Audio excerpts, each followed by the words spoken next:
I'm remaking the Super Nintendo game Plok. It's been a while since the last devlog, I'll be honest. Nothing dramatic happened, I just needed to step away for a bit. Over the Christmas break, I properly picked things back up again, and rather than over-explain that, I want to get straight into showing you what I've been working on. I also want to say up front that I'm back to making these videos at a more regular pace again. Before we get into today's main topic, there is one thing that I want to quickly show. As you may have noticed from the thumbnail, I've made the cursed 3D Plok model that the game is going to need. It's finished, it exists, and I'm not touching it again.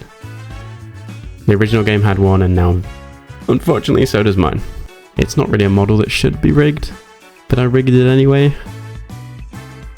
So you get these things, which are kind of crazy. Anyway, back to the actual game. Today I want to focus on the womack spider boss. One thing you probably noticed straight away is that my version of the womack spider is much smaller than the original. It wasn't planned, I did draw it next to a sprite of Plok. But once I started testing the fight, the reduced size actually made the new combat flow better. You can read it a lot easier, what kind of attack he's going to do and what his hitbox is. With the camera setup that I'm using, a larger version either pushed too much off screen or forced the arena to be much bigger than it needed to be.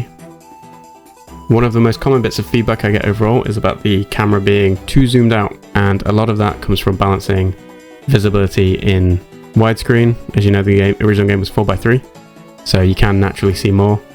And I also want you to be able to see a bit further ahead in case there's something like a log about to hit you in the face, which it's good to know about if that's going to happen. But it can mean that boss fights can feel a bit too open.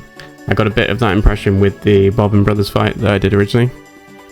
And for this boss fight, I wanted to push things closer to how the original felt. And I did this by forcing a contained area. The way I did that was to have these columns rise out of the ground when the fight starts, effectively boxing the player in and giving the camera that pseudo 4:3 view. The womack spider itself ended up being more complicated to put together than I expected. In the first phase, it moves up and down the arena while firing projectiles. When you hit it, it retaliates by attacking Plok in the corners of the screen. And you can't damage it directly at first, even though that is being tracked to initiate the second phase. It does no damage to the health bar. In the second phase, it spawns a rotating web that behaves almost like a wheel. I've called it a Ferris wheel in the code. It becomes much more aggressive with its attacks, and as it takes damage, its legs fall off one by one, until it ends up looking progressively worse as the fight goes on.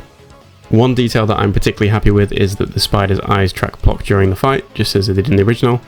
But this was particularly awkward to do because there's multiple layers of animations there. You've got the spider's body doing whatever it wants, and then you need his eyes to work independently, and also you might have noticed that his face will change depending on how hurt he is. So he goes into this kind of crying face, and that also needs to work with things like eye tracking.